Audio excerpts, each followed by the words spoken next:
Olá amigos, bem-vindos a mais um London Calling. Hoje vamos falar sobre o West Ham, esse grande time aqui do 10 de Londres.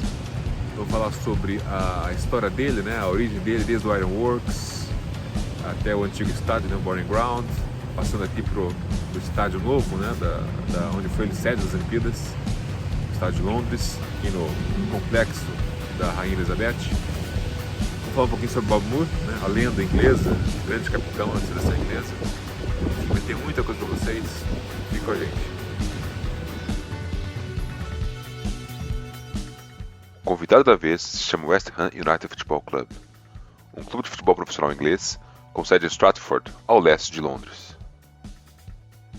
A falência do Old Castle Suites, o primeiro time de futebol profissional de Essex, formado em 1892 por funcionários da Castle Shipping Line, abriu a oportunidade para a formação de um novo clube de futebol, no então County Borough de West Ham.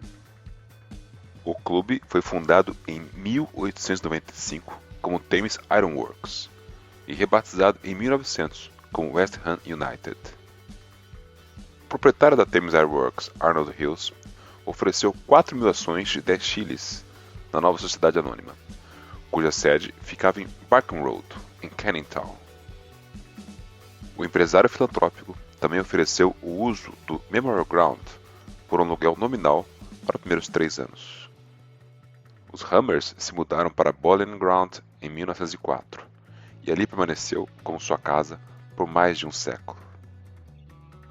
A equipe competiu inicialmente na Liga Sul e na Liga Ocidental, antes de ingressar na Liga de Futebol em 1919. Os Hammers foram promovidos à primeira divisão em 1923, quando também chegaram como finalistas na primeira final da FA Cup, realizada em Wembley. Em 1940, o clube ganhou a primeira Copa da Guerra da Liga de Futebol.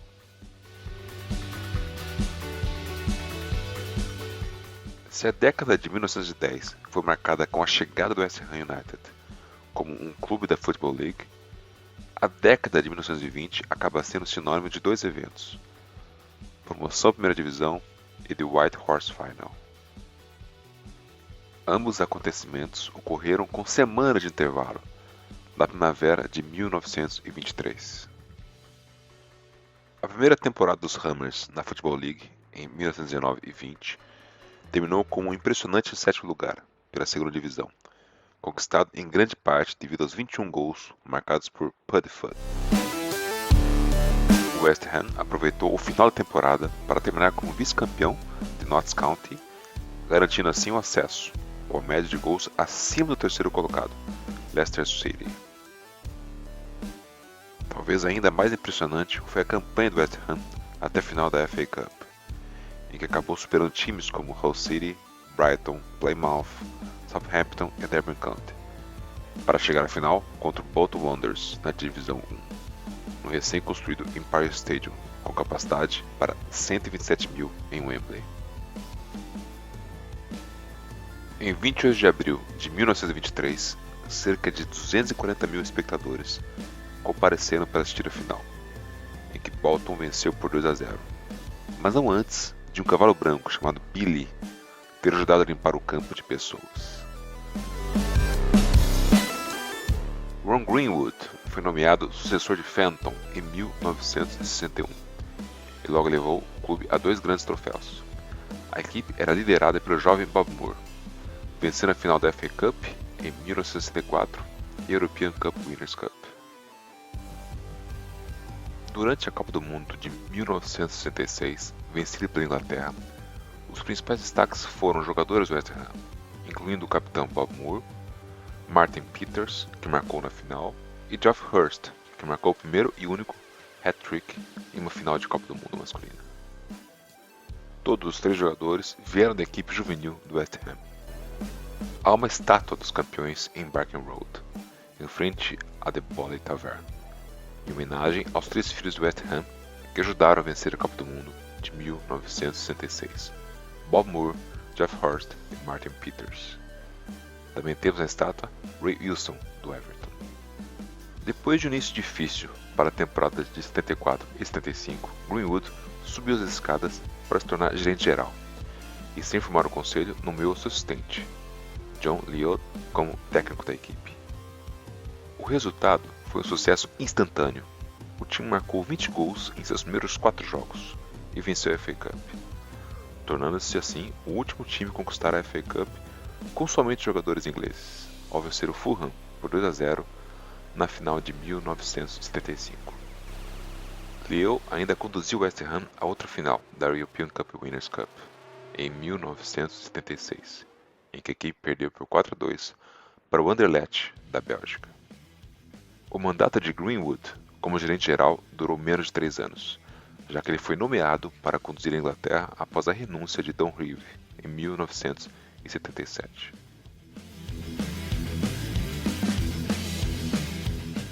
Bob Moore, filho favorito da academia de futebol, o capitão da Inglaterra que ergueu a Copa do Mundo, é considerado um dos melhores defensores do futebol de todos os tempos.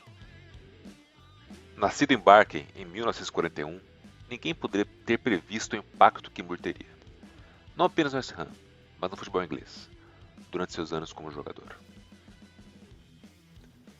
A estreia de Moore pelo West Ham United aconteceu em 8 de setembro de 1958, quando o zagueiro loiro, de 17 anos, entrou em campo pelo clube local, na vitória por 3-2 sobre o Manchester United.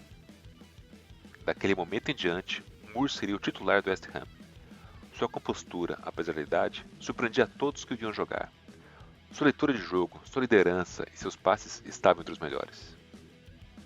Moore teve papel crucial na equipe de West Ham que venceu a FA Cup em 1964, derrotando o Preston North End por 3-2 em uma final emocionante. Foi o início dos maiores anos da carreira de Moore, tanto para o Hammers quanto para a Inglaterra. A FA Cup de 64 foi a primeira de 3 finais consecutivas em Wembley para Moore, que venceu as 3. A fama do zagueiro veio do verão de 1966. Depois de levar os Irons à final da Copa da Liga, foram as finais da Copa do Mundo que realmente estabeleceram Moore como um jogador de classe mundial.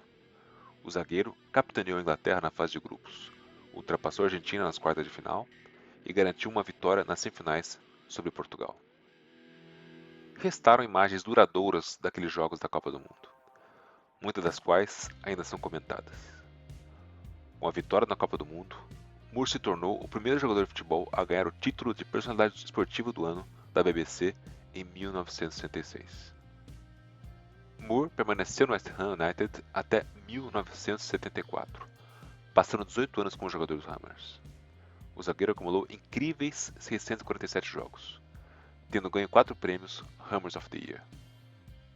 Em 1993, Bob Moore perderia tragicamente sua vida com apenas 51 anos, após uma batalha contra o câncer de intestino e fígado.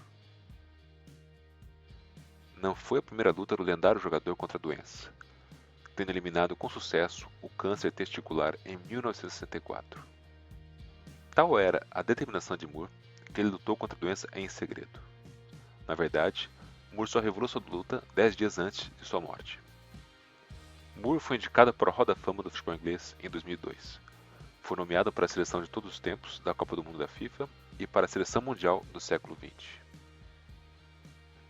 Em 2008, o West Ham United aposentou póstumamente a camisa 6 em homenagem ao capitão. Foi um tributo adequado para o filho favorito dos Hammers.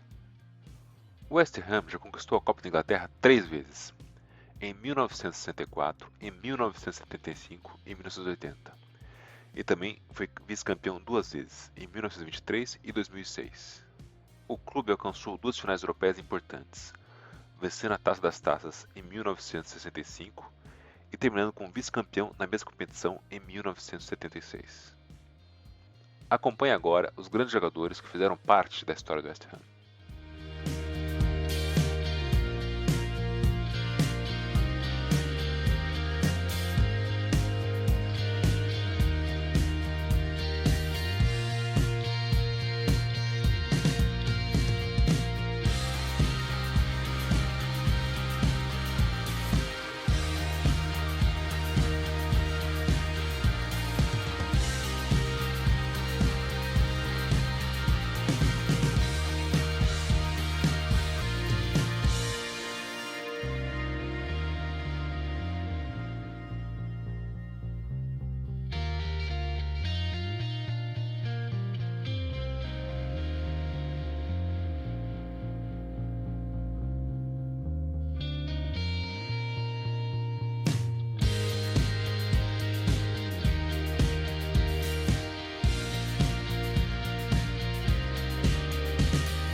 Em janeiro de 2010, marcou um grande momento na história do West Ham, quando os Hammers empresários David Sullivan e David Gold adquiriram 50% das ações do clube. De volta à Premier League pela terceira vez, os proprietários e gerentes começaram a restabelecer o Hammers na primeira divisão para um longo prazo.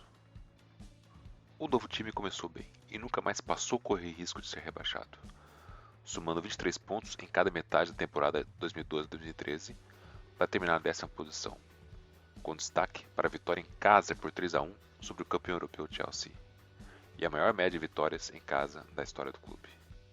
Até 2016, o West Ham estava baseado no Bowling Ground, comumente conhecido como Upton Park, na parte leste de Londres. A capacidade do Bowling Ground era de 35 mil e tinha sido o terreno do West Ham desde 1904. O ex-presidente Egbert Magnusson deixou clara sua missão para o West Ham, de se mudar para o Estádio Olímpico após as Olimpíadas de 2012. Um desejo reiterado pelos atuais presidentes, Gold e Sullivan, quando assumiram o controle do clube.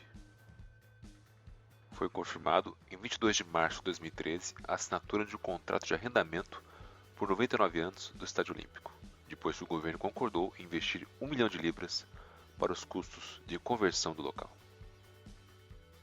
O West Ham United tem com razão orgulho de sua tradição no futebol inglês, de jogar um futebol de ataque e de entretenimento.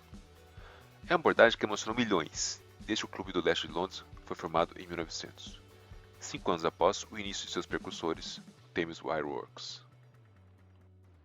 Está consagrado na história dos Hammers que, independente de sua posição no campeonato, seja lutando pelas primeiras colocações ou lutando contra o rebaixamento, o clube nunca sacrificou seus princípios futebolísticos de longa data. Seus fãs experientes passaram a não esperar nada menos e se sentem muito orgulhosos disso.